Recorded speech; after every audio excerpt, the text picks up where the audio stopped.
नमस्कार। आज के इस दिलचस्प विश्लेषण में हम एक बहुत ही बड़े रहस्य को सुलझाने वाले हैं। देखिए, जब भी नदियों की बात होती है ना, तो अक्सर हमारे दिमाग में सिर्फ पानी के बहाव का ही ख्याल आता है। लेकिन आज हम बिहार के जिस नदी तंत्र को डिकोड करने जा रहे हैं, वो सिर्फ पानी नहीं है। वो वहाँ के भूगोल, अर्थव्यवस्था और जनजीवन की पूरी कहानी लिखता है। सोचिए, एक ऐसा सिस्टम जो उत्तर के बर्फीले पहाड़ों और दक्षिण के कड़े पठारों दोनों से मिलकर बनता है। कमाल की बात है ना? जरा इस अजीब से विरोधाभास पर गौर करें।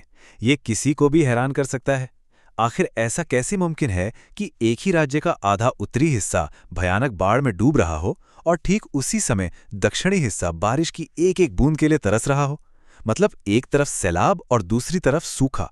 ये कोई जादू या चमत्कार नहीं है, बल्कि ये विशुद्ध भूगोल है। और इस रहस्य का सारा जवाब राज्य की नदियों के अलग अलग स्वभाव में छिपा है। तो चलिए, बिना देर किए इसे समझते हैं। आज की हमारी इस चर्चा का क्रम कुछ ऐसा रहेगा। सबसे पहले बात करेंगे गंगा की, जो यहाँ की जल भूमध्य रेखा है। फिर देखेंगे महान उत्तर दक्षिण विभाजन को। उसके बाद उत्तरी नदियों की विनाशकारी बाढ़, और अंत में दक्षिणी नदियों की शांति और आस्था को समझेंगे। बस इससे पूरे राज्य का एक बिल्कुल साफ नक्शा हमारे जहन में छप जाएगा। ठीक है, तो चलिए राज्य के बिल्कुल बीचों बीच चलते हैं। भाग 1, गंगा जल भूमध्य रेखा। अगर हमें बिहार के पूरे नदी तंत्र को समझना है ना, तो अपनी नजरें बिल्कुल केंद्र पर टिकानी होंगी। और वो केंद्र और कुछ नहीं बल्कि गंगा है। यहाँ समझने वाली सबसे अहम बात यह है कि गंगा यहाँ सिर्फ एक आम नदी नहीं है। ये असल में एक मास्टर ड्रेन यानी मुख्य जल निकासी का काम करती है। ये पश्चिम से पूर्व की ओर बहते हुए राज्य को लगभग 2 बराबर हिस्सों में बांट देती है, उत्तरी और दक्षिणी बिहार। एक तरह से कह लीजिए कि ये बिहार की वाटर इक्वेटर या भूमध्य रेखा है। राज्य का पूरा ढलान इसी की तरफ है।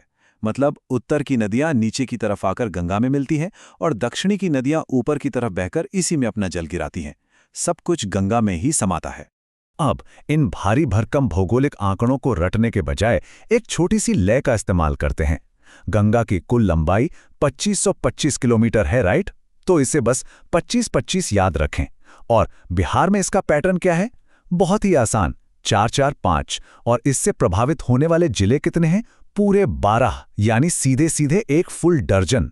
है ना कमाल का तरीका? 25-25, 4-4-5 और एक दर्जन। बस ये जानकारी अब हमेशा के लिए दिमाग में फिट हो जाएगी। और अगर हम बिहार में गंगा के इस 4-4-5 किलोमीटर वाले सफर को ट्रेस करें ना, तो कहानी शुरू होती है बक्सर जिले के ऐतिहासिक स्थान चौसा से। जी हां, वही चौसा जो इतिहास के पन्नों में दर्ज है। यहां से ये राज्य में प्रवेश करती है, आगे बढ़ती है और राजधानी पटना में ये अपनी सबसे लंबी दूरी तय करती है, जो पटना के रणनीतिक महत्व को भी एकदम साफ कर देता है। और अंत में ये कटिहार और भागलपुर की सीमाओं से होते हुए राज्य से बाहर निकल जाती है। अब आते हैं सबसे दिलचस्प हिस्से की तरफ, भाग 2, महान उत्तर दक्षिण विभाजन। आइए देखते हैं कि गंगा के ऊपर वाली और नीचे वाली नदियों में आखिर इतना जमीन आसमान का अंतर क्यों है। तो आखिर ऐसा होता क्यों है? सारा खेल इनके उद्गम का है। उत्तर की नदियां सीधे हिमालय से आती हैं। ये बिल्कुल युवा हैं, ऊर्जा से भरी हुई। इन्हें बर्फ पिघलने से भी पानी मिलता है और भारी मानसून से भी। लेकिन कैच यहाँ है, ये ऊंचे पहाड़ों से भारी मात्रा में गाद और मिट्टी काट कर लाती हैं। जैसे ही ये समतल मैदान में पहुंचती हैं, इनकी स्पीड अचानक कम हो जाती है और वो सारा मलबा इनके ही रास्ते में जमा हो जाता है। रास्ता ब्लॉक हुआ तो नदी ने अपना मार्ग बदल लिया और नतीजा भयानक बाढ़। इसके ठीक उलट दक्षिण की पठारी नदियां प्रौढ़ हैं, एकदम स्थिर। वो सिर्फ और सिर्फ बारिश पर निर्भर हैं। वे कठोर पथरीले पठारों से आती हैं, इसलिए अपने साथ कोई गाद नहीं लाती। उनका रास्ता कभी ब्लॉक नहीं होता और वे बिल्कुल अनुशासन में सीधी सीधी बहती हैं। लेकिन रुकिए, दक्षिण में एक बहुत ही अनोखी भौगोलिक घटना भी घटती है, जिसे टाल क्षेत्र कहा जाता है। होता क्या है कि मॉनसून में जब गंगा लबालब भरी होती है, तो उसका जल स्तर इतना ऊंचा हो जाता है कि वो दक्षिण से आने वाली नदियों के पानी को अपने अंदर ले ही नहीं पाती। एक तरह से गंगा का पानी एक मजबूत दीवार बन जाता है। अब पानी जाए तो जाए कहाँ? तो दक्षिण की नदियों का पानी वापस पीछे की ओर धकेल दिया जाता है और वहां एक विशाल अस्थायी झील या दलदली इलाका बन जाता है। यही है टाल क्षेत्र। पर मजे की बात देखिए, जब बाढ़ का पानी उतरता है तो ये पूरा इलाका रबी की फसल के लिए सुपर उपजाऊ हो जाता है। इसे ही कहते हैं असल मायनों में आपदा में अवसर। चलिए अब भाग 3 की ओर बढ़ते हैं, उत्तरी नदियां, बाढ़ और विनाश। उन उत्तरी नदियों पर जरा बारीकी से नजर डालते हैं, जो हिमालयी ऊर्जा से उफान पर रहती हैं और अक्सर तबाही लाती हैं। उत्तर प्रदेश और बिहार की सीमाओं को याद रखने का एक बहुत ही शानदार और आसान शॉर्टकट है। अक्सर हम भूल जाते हैं कि कौन सी नदी कहाँ पर बॉर्डर बना रही हैं, तो बस अंग्रेजी के ये 3 अक्षर याद रखिए, GGK। सबसे ऊपर उत्तर पश्चिम में गंडक यानी जी सीमा बनाती है, उससे थोड़ा नीचे घाघरा यानी दूसरा जी सीमा तय करती है, और एकदम दक्षिण पश्चिम में बक्सर के पास कर्मनाशा यानी के प्राकृतिक सीमा बनाती है ना कमाल। GGK का ये फॉर्मूला पूरे भौगोलिक नक्शे को बिल्कुल शीशे की तरह साफ कर देता है। अब बात करते हैं उस नदी की जो शायद सबसे ज्यादा कुख्यात है, कोसी नदी। इसे बिहार का शोक कहा जाता है, पर क्यों? क्योंकि ये अपनी भारी गाद के कारण बार बार बहुत आक्रामकता से अपना रास्ता बदलती है और खेतों घरों को पूरी तरह उजाड़ देती है। इसे याद रखने का एक बड़ा ही दिलचस्प तरीका है। सोचिए, जब कोई नदी बार बार ऐसा विनाश लाएगी तो वहां के लोग उसका क्या करेंगे? जाहिर है, लोग उसे कोसेंगे। तो जो नदी लोगों को हमेशा कोसने पर मजबूर कर दे, वही है कोसी। इस तरह से इसका नाम और इसका भयानक प्रभाव दोनों हमेशा याद रहेंगे। गंडक और बूढ़ी गंडक नदियों के बीच अक्सर एक बहुत बड़ा कन्फ्यूजन रहता है। कई बार लगता है कि बूढ़ी गंडक शायद गंडक का ही कोई पुराना या सूखा हुआ रूप होगी, लेकिन ऐसा बिल्कुल नहीं है। इसे ऐसे समझें, बूढ़ी का मतलब है घर के बुजुर्ग, और बुजुर्ग बाहर ज्यादा भागदौड़ करने के बजाय घर में ही रहना पसंद करते हैं। सही कहा ना? ठीक इसी तरह बूढ़ी गंडक कहीं बाहर से नहीं आती, बल्कि इसका उद्गम पूरी तरह से घर में, यानी बिहार के पश्चिमी चंपारण की सोमेश्वर पहाड़ियों में ही होता है। जबकि इसके उलट जो मुख्य गंडक है वो एक युवा नदी है, जो लंबी यात्रा करके नेपाल से आती है। उत्तर में कुछ और भी नदियां हैं जो बहुत अहम हैं, जैसे बागमती।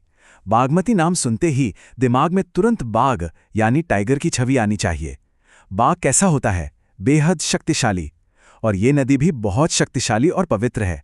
ये नेपाल की सबसे पवित्र नदियों में से एक है और प्रसिद्ध पशुपतिनाथ मंदिर बिल्कुल इसी के तट पर स्थित है। इसके अलावा एक और नदी है महानंदा, जो पश्चिम बंगाल के दार्जिलिंग से निकलती है और ये बिहार की सबसे पूर्वी सीमा वाली नदी है। तो अब उस हिमालयी उफान और बाढ़ के शोर से निकलकर थोड़ा शांति की तरफ चलते हैं। भाग 4, दक्षिणी नदियां, शांति और आस्था। यहाँ की पठारी नदियां शांत हैं, एकदम अनुशासित हैं और इनका सांस्कृतिक और आध्यात्मिक महत्व बहुत गहरा है। यहाँ सबसे दिलचस्प बात यह है कि हम सोन नदी को कैसे याद रखें। बहुत आसान है। सोन को सीधे सीधे सोना यानी गोल्ड से जोड़ दीजिए। क्यों? क्योंकि इस नदी की बालू गहरे पीले रंग की होती है, जो तेज धूप में बिल्कुल असली सोने की तरह चमकती है। अब खुद सोचिए, सोने जैसी कीमती चीज किसी आम जगह से तो मिलेगी नहीं, उसे तो किसी अमर जगह से ही निकलना होगा। इसीलिए सोन नदी मध्य प्रदेश के अमरकंटक से निकलती है। सोना और अमरकंटक का ये कनेक्शन सच में बेहतरीन है। इसके बाद आती है फल्गु नदी। फल्गु शब्द को सीधे फल से जोड़कर देखिए, हमारे कर्मों का फल। बोध गया में गौतम बुद्ध ने जो कठोर तपस्या की थी, उसका फल उन्हें इसी नदी के किनारे ज्ञान या एनलाइटनमेंट के रूप में मिला था। और सिर्फ इतना ही नहीं, पूरे देश से लोग अपने पूर्वजों के लिए पिंडदान करने भी यहीं आते हैं, ताकि उन्हें उनके अच्छे कर्मों का फल मिल सके। तो कुल मिलाकर फल्गु का मतलब ही है तपस्या और हमारी गहरी आस्था का अंतिम फल। लेकिन जरा सोचिए, जहां फल्गु में इतनी गहरी आस्था है, वहीं एक नदी ऐसी भी है जिससे लोग सदियों तक खौफ खाते रहे, कर्मनाशा नदी। नाम से ही एकदम साफ है, कर्म प्लस नाश, यानी एक ऐसी नदी जो इंसान के सारे अच्छे कर्मों का नाश कर दे। अब भारत जैसे देश में जहां नदियों को साक्षात देवी माना जाता है, वहां इस नदी को अपवित्र क्यों माना गया? इसका कारण भूगोल और इतिहास में छिपा है। दरअसल प्राचीन काल में यह नदी अलग अलग साम्राज्यों के बीच एक प्राकृतिक सीमा या बॉर्डर का काम करती थी। इसे पार करने का सीधा सा मतलब था दुश्मन के इलाके में घुसना और अपनी जान जोखिम में डालना। बस इसी डर ने धीरे धीरे एक मिथक का रूप ले लिया कि इस नदी का पानी छूने से सारे पुण्य नष्ट हो जाते हैं। तो ये है बिहार का पूरा नदी तंत्र। एक तरफ हिमालय की वो उग्र और युवा धाराएं हैं जो बार बार अपने रास्ते बदलती हैं और कोसी जैसी नदियों के रूप में भयंकर तबाही लाती हैं। तो दूसरी तरफ पठारों से निकलने वाली वो शांत और स्थिर नदियां हैं जो फल्गु की तरह शांति और मोक्ष का प्रतीक हैं। अब अंत में जरा इस सवाल पर विचार करें, आखिर कैसे एक ही राज्य का भूगोल, एक साथ विनाशकारी बाढ़ और आस्था के सबसे शांत जल दोनों को एक साथ जन्म दे सकता है? यही तो प्रकृति का सबसे बड़ा विरोधाभास है, और सच कहें तो यही भूगोल की असली खूबसूरती भी है। आज के इस विश्लेषण में हमारे साथ जुड़ने के लिए बहुत बहुत धन्यवाद। अगली बार एक नए और दिलचस्प विषय के साथ फिर से मुलाकात होगी। तब तक अपनी उत्सुकता बनाए रखिए और सीखते रहिए।